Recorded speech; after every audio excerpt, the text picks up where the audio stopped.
जय हिंद दोस्तों, स्वागत है आप सबका आपके अपने YouTube channel Gurukul institute RS में। साथियों, प्रत्येक दिन की तरह आज की करंट अफेयर्स की टॉप लेटेस्ट जानकारी एक बार फिर से हमारे चैनल में उपलब्ध है। साथियों, वीडियो को स्किप किए बिना पूरा अंत तक देखिएगा और जो भी जानकारी आपको दी जा रही है, जी हाँ, नोट करना मत भूलिएगा ताकि आने वाली सभी परीक्षाओं में आपको इसका पूरा फायदा मिल सके। तो चलिए साथियों, देर नहीं करते हैं और शुरू करते हैं। आज की पहली जानकारी कौन सी है हमारे पास? दोस्तों, आज की सबसे पहली जानकारी है भारत रणभूमि दर्शन ऐप को लेकर। अब साथियों, भारत रणभूमि दर्शन ऐप ये क्या है? साथियों, ये एक ऐप है। चूंकि जब हमने आपको बता दिया भारत रणभूमि दर्शन ऐप को लेकर हम जानकारी दे रहे हैं, तो ये ऐप है, एक एप्लीकेशन है। अब साथियों, इसका नाम क्या है? इसका नाम है भारत रणभूमि दर्शन ऐप। साथियों, मैं आपको बता दूं कि पिछले दिनों केंद्रीय रक्षा मंत्री श्री राजनाथ सिंह के द्वारा इस ऐप को लॉन्च किया गया है। और इस ऐप को साथियों किसके द्वारा तैयार किया गया? तो इसको तैयार किया गया केंद्रीय रक्षा मंत्रालय, केंद्रीय रक्षा मंत्रालय, केंद्रीय पर्यटन मंत्रालय, केंद्रीय पर्यटन मंत्रालय और भारतीय सेना के द्वारा इसे संयुक्त रूप से तैयार किया गया है। साथियों, इसका उद्देश्य क्या है? तो सबसे पहले आप देखेंगे यहाँ पे ये दो शब्द आप समझ जाएंगे, एक तो रणभूमि और दूसरा दर्शन। दोस्तों, रणभूमि में कौन होते हैं? रणभूमि में भारत के रणबांकुरे होते हैं, योद्धा होते हैं, सैनिक होते हैं। और सैनिकों के द्वारा जो भी अब तक वीरता दिखाई गई है, ऐसे वीरता के इतिहास को दिखाने के लिए, इसके अतिरिक्त भारत के सीमावर्ती क्षेत्रों को पर्यटन स्थल के रूप में परिवर्तन करने के लिए, ठीक है ना, इस ऐप का निर्माण किया गया है ताकि इस ऐप के माध्यम से लोग हमारे देश की सेना की वीरता के इतिहास को जान सके। और जो सीमावर्ती क्षेत्र है, वहां जब इसको पर्यटन स्थल के रूप में परिवर्तित किया जाएगा तो वहां के बारे में भी जानकारी प्राप्त कर सके। साथियों, याद रखेंगे, इसको लॉन्च किसके द्वारा किया गया? तो केंद्रीय रक्षा मंत्री श्री राजनाथ सिंह के द्वारा इसे लॉन्च किया गया। साथियों, आगे चलते हैं और अगली जानकारी है, रबर बोर्ड ने ISNR और INR कनेक्ट परियोजनाएं शुरू की। साथियों, अब यहां पर दो अलग अलग परियोजनाएं हैं। अब ये दो परियोजनाएं किसके द्वारा शुरू किया गया है? तो ये दो परियोजनाएं शुरू की गई है भारतीय रबर बोर्ड के द्वारा। साथियों, भारतीय रबर बोर्ड ने ISNR, अभी मैं आपको ISNR का पूर्ण रूप बता देता हूं। साथियों, ISNR का पूर्ण रूप है इंडियन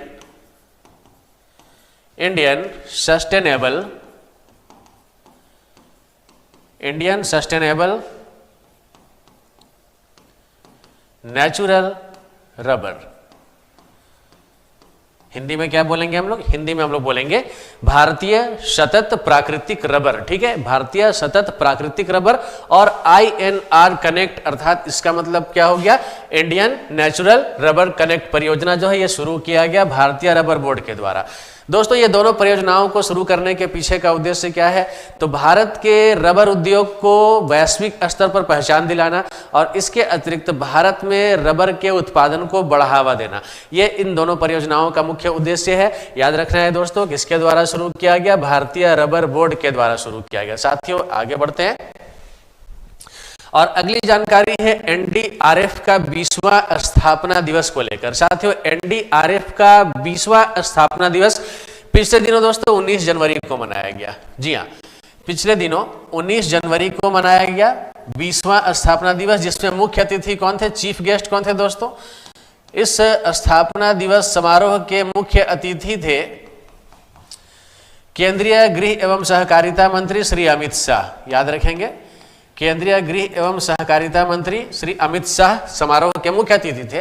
और इस कार्यक्रम के दौरान दोस्तों, यहां पर मैं आपको जानकारी देता हूं, NIDM। अब ये NIDM क्या है दोस्तों?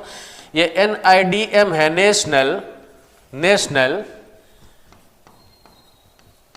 Institute for disaster management. जी हाँ, national institute for disaster management, इसका क्या हो जाएगा? राष्ट्रीय आपदा प्रबंधन संस्थान। जी हाँ दोस्तों, राष्ट्रीय आपदा प्रबंधन संस्थान NIDM कि 10वीं वाहिनी का और इसके अतिरिक्त, ठीक है ना, अन्य परियोजनाओं का शुभारंभ जो है इस समारोह के दौरान किया गया और केंद्रीय गृह मंत्री श्री अमित शाह इसके मुख्य अतिथि थे। अब दोस्तों एनडीआरएफ का पूर्ण रूप क्या होता है? तो साथियों एनडीआरएफ का पूर्ण रूप मैं आपको बता दूं साथियों, एनडीआरएफ का पूर्ण रूप क्या होता है? तो दोस्तों एनडीआरएफ का पूर्ण रूप है नेशनल डिजास्टर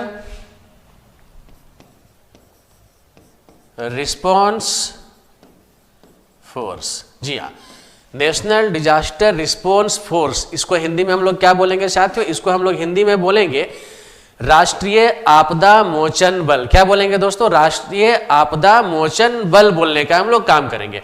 तो साथियों एनडीआरएफ का 20वां स्थापना दिवस कब मनाया गया? 19 जनवरी 2025 को मनाया गया। चलिए साथियों आगे बढ़ते हैं और अगला प्रश्न है या फिर अगली जानकारी है, भारत बना खो खो विश्व कप 2025 का चैंपियन। साथियों अब भारत जो है वो खो खो विश्व कप 2025 का चैंपियन बन गया। पर मैं आपको बता दूं कि भारत की महिला खो खो टीम, जी हां, भारत की महिला खो खो टीम ने विश्व कप 2025 का खिताब अपने नाम कर लिया है। अब दोस्तों भारत की महिला खो खो टीम ने यह खिताब किसे हराकर अपने नाम किया? तो दोस्तों भारत ने नेपाल को हराकर, जी हां, भारत ने नेपाल को हराकर यह खिताब अपने नाम किया और फाइनल मुकाबले के स्कोर क्या रहा? तो फाइनल मुकाबले का स्कोर 78 और 40 का स्कोर रहा। साथियों यहां पर आपको जानकारी देना चाहूंगा कि इस प्रतियोगिता का आयोजन कहां हुआ था। तो दोस्तों इस प्रतियोगिता का आयोजन दिल्ली स्थित इंदिरा गांधी इंडोर स्टेडियम में, जी हां, दिल्ली स्थित इंदिरा गांधी इंडोर स्टेडियम में इस प्रतियोगिता का आयोजन किया गया था और भारत ने पहली बार इस प्रतियोगिता की मेजबानी अपने यहां की है। नई दिल्ली में इसका आयोजन दोस्तों हुआ था। तो याद रखेंगे भारत ने किसे हराया है? भारत ने नेपाल को हराकर यह खिताब अपने नाम किया है। आगे बढ़ते हैं दोस्तों, अगली जानकारी है कूका शहीद दिवस। अब ये कूका शहीद दिवस क्या है दोस्तों? यदि आप इतिहास में दिलचस्पी रखते हैं, आप प्रतियोगिता परीक्षाओं की तैयारी कर रहे हैं, तो कहीं ना कहीं आपने कूका आंदोलन के बारे में सुना होगा। दोस्तों कूका आंदोलन का संबंध कहां से है? कूका आंदोलन का संबंध साथियों पंजाब से। याद रखेंगे कूका आंदोलन का संबंध पंजाब से है। दोस्तों एक सिख संप्रदाय है जिसकी स्थापना 1857 में की गई थी। सिख संप्रदाय का नाम मैं आपको बता रहा हूं दोस्तों, सिख संप्रदाय का नाम है नामधारी सिख संप्रदाय, नामधारी सिख संप्रदाय। और नामधारी सिख संप्रदाय के द्वारा कूका आंदोलन की जो शुरुआत है वो की गई थी। दोस्तों मैं आपको बता दूं कि प्रत्येक वर्ष 17 और 18 जनवरी को, याद रखेंगे साथियों, प्रत्येक वर्ष 17 और 18 जनवरी को कूका शहीद दिवस के रूप में मनाया जाता है। और यह शहीद दिवस के रूप में क्यों मनाया जाता है? क्योंकि 1872 ईस्वी को, जी हाँ, 1872 ईस्वी को तारीख थी दोस्तों 13 जनवरी 1872 ईस्वी को। ठीक है, जितने भी नामधारी सिख संप्रदाय के लोग थे, इन लोगों ने क्या किया? गो हत्या के ऊपर प्रतिबंध लगाने के लिए एक आंदोलन की शुरुआत की और अंग्रेजों ने उस दिन, यानी कि मैं आपको बता रहा हूं 13 जनवरी को आंदोलन की शुरुआत हुई थी और 17 जनवरी को, जी हाँ, 17 जनवरी 1872 को दोस्तों 66, जी हाँ, 66 नामधारी सिख संप्रदाय के व्यक्तियों को फांसी की सजा देने का कार्य किया गया था अंग्रेजों के द्वारा। तो एक शहादत दिवस के रूप में इस दिन को देखा जाता है और कूका शहीद दिवस के रूप में प्रत्येक वर्ष 17 और 18 जनवरी को मनाया जाता है। साथियों इसका संबंध कौन से? और अगली जानकारी है साथियों इंटरनेट गवर्नेंस इंटर्नशिप और क्षमता निर्माण IGICB योजना को लेकर। अब दोस्तों ये इंटरनेट गवर्नेंस इंटर्नशिप और क्षमता निर्माण योजना के बारे में मैं आपको थोड़ी देर में बताता हूं, लेकिन आप सबसे पहले यहां पर जानेंगे निक्शी। अब यह निक्शी क्या है दोस्तों, मैं आपको समझा रहा हूं, इसके साथ मैं इसको रिलेट कर दूंगा। साथियों निक्शी है नेशनल इंटरनेट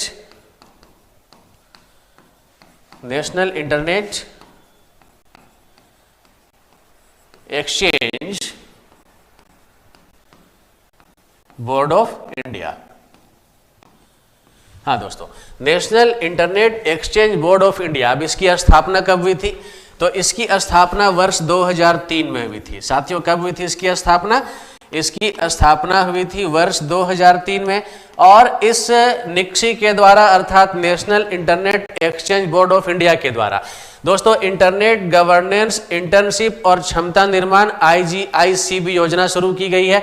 दोस्तों इस योजना का मुख्य उद्देश्य क्या है? तो दोस्तों इस योजना का मुख्य उद्देश्य है भारत में इंटरनेट की पहुंच को बढ़ावा देना और इसे स्वीकृति प्रदान करना। ठीक है, याद रखेंगे दोस्तों, स्थापना कब हुई इसकी? स्थापना इसकी वर्ष 2003 में हुई है। इसका पूर्ण रूप भी आप याद रख लेंगे, national internet exchange board of India. तो चलिए साथियों, और अगली जानकारी है गेट्स कैम्ब्रिज इंपैक्ट पुरस्कार 2025 को लेकर।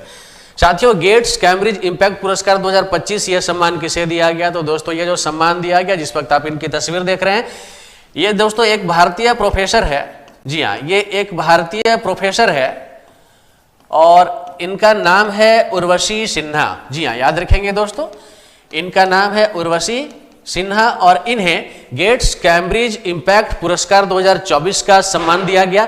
साथियों ये पुरस्कार, यह सम्मान इनको किन उपलब्धियों के कारण दिया गया? तो दोस्तों मैं आपको बता दूं कि यह पुरस्कार जो इनको दिया गया है, यह सम्मान इनको क्वांटम कंप्यूटिंग, याद रखेंगे दोस्तों, क्वांटम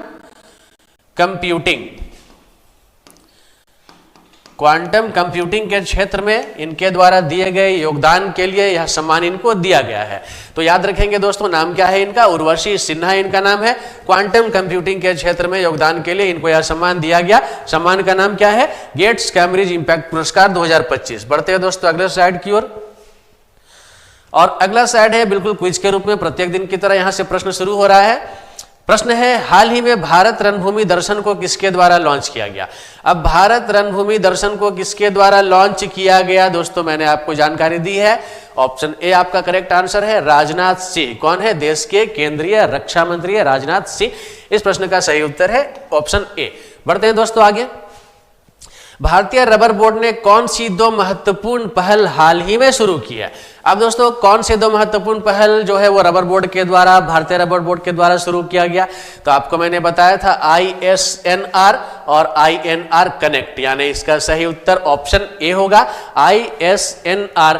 इसका अर्थ या इसका पूर्ण रूप क्या है? तो इसका पूर्ण रूप है इंडियन सस्टेनेबल नेचुरल रबर। ठीक है, और साथ ही साथ INR कनेक्ट नामक दो ऐसी पहल जो है वो शुरू की गई है, ऐसी परियोजनाएं शुरू की गई है। साथियों अगला प्रश्न है, राष्ट्रीय आपदा मोचन बल का मुख्यालय कहाँ है स्थित है? साथियों अब यहाँ पर एक नई जानकारी आपको मिलेगी। NDRF का हेडक्वार्टर कहाँ है, इसका मुख्यालय कहाँ है? दोस्तों NDRF का हेडक्वार्टर या मुख्यालय कहाँ है? तो इसका मुख्यालय दोस्तों नई दिल्ली में। Option A is the right answer. चलिए साथियों बढ़ते अगले प्रश्न की ओर। अगला प्रश्न है, खो खो विश्व कप 2025 का खिताब किसने जीता? साथियों 2025 खो खो विश्व कप का खिताब किसने अपने नाम किया है? तो इसका सही उत्तर है भारत, जो कि ऑप्शन ए में है। कि हराने का काम किसे किया? तो हराने का काम नेपाल को किया गया है। ठीक है, जबकि आपका आंसर क्या है यहाँ पे? भारत है। भारत ने इस टूर्नामेंट को अपने नाम किया है। साथियों नामधारी सिख संप्रदाय की स्थापना कब हुई थी, आपसे पूछा गया। और नामधारी सिख संप्रदाय के बारे में मैंने आपको कूका आंदोलन से रिलेट करते हुए सारी जानकारी दी है, और उस वक्त मैंने आपको बताया कि नामधारी सिख संप्रदाय जो है वो पंजाब से संबंध रखता है, और इसकी स्थापना किस वर्ष हुई थी? 1857 ईस्वी में इसकी स्थापना की गई थी। मतलब ऑप्शन ए इस प्रश्न का सही उत्तर है। आगे चलते हैं दोस्तों। अगला प्रश्न है, भारतीय राष्ट्रीय इंटरनेट एक्सचेंज की स्थापना कब हुई थी? अब दोस्तों मैंने आपको बताया था NIXI यानी कि भारतीय राष्ट्रीय इंटरनेट एक्सचेंज की स्थापना कब हुई थी। तो साथियों इसका जो स्थापना वर्ष है कब का है? 2003 है। मतलब ऑप्शन सी आपके इस प्रश्न का बिल्कुल सही उत्तर होगा, ऑप्शन सी 2003। नेक्स्ट प्रश्न है, गेट्स कैम्ब्रिज इंपैक्ट पुरस्कार 2025 किस क्षेत्र में उत्कृष्ट योगदान के लिए दिया गया था? साथियों दिया गया उर्वशी सिन्हा को, और किस क्षेत्र में उत्कृष्ट योगदान के लिए दिया गया? मैंने आपको बताया क्वांटम कंप्यूटिंग के क्षेत्र में। मतलब ऑप्शन सी वंस अगेन आपका ये उत्तर होगा, option C quantum computing. Next question, और ये अगला पेज आप लोगों के लिए आज का प्रश्न के रूप में, जिसका उत्तर मैं नहीं बताऊंगा, इसका उत्तर आप लोगों को देना है कमेंट बॉक्स में आकर। साथियों आज का जो प्रश्न है इसकी चर्चा मैंने पिछले वीडियो में की है। अगर आपको इसका उत्तर नहीं आता है, आप पिछले वीडियो को ध्यान से देखिए, वहां पर आपको इससे संबंधित चर्चा मिल जाएगी। दोस्तों प्रश्न क्या है?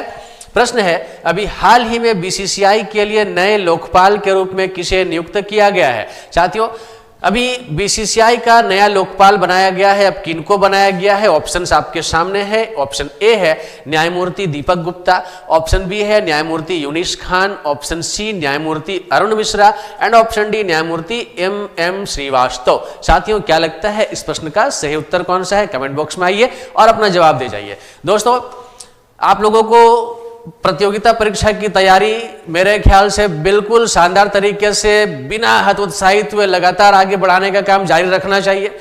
कभी भी किसी प्रकार की परेशानियों को, संकटों को, किसी भी प्रकार की दिक्कतों को अपने ऊपर हावी नहीं होने देना चाहिए। दोस्तों, एसएससी जीडी की परीक्षा आने वाले 4 फरवरी से शुरू होने को है और अभी आप अपने माइंड को बिल्कुल रिलैक्स रखिए, कोई तनाव में मत आइए, तनावग्रस्त मत रहिए, बेहतर तरीके से अपनी तैयारी को आगे बढ़ाइए और पूरे आनंद में रहकर सारे क्वेश्चंस को, सारे मॉक टेस्ट को लगाने का काम कीजिए। साथियों, जब आप प्रसन्नचित्त भाव से अपनी तैयारी को आगे बढ़ाएंगे, निस्संदेह सफलता आपके हाथ जरूर लगेगी। दोस्तों, आप सभी को हमारी ओर से, हमारी पूरी टीम की ओर से बहुत सारी शुभकामनाओं के साथ जय हिंद, जय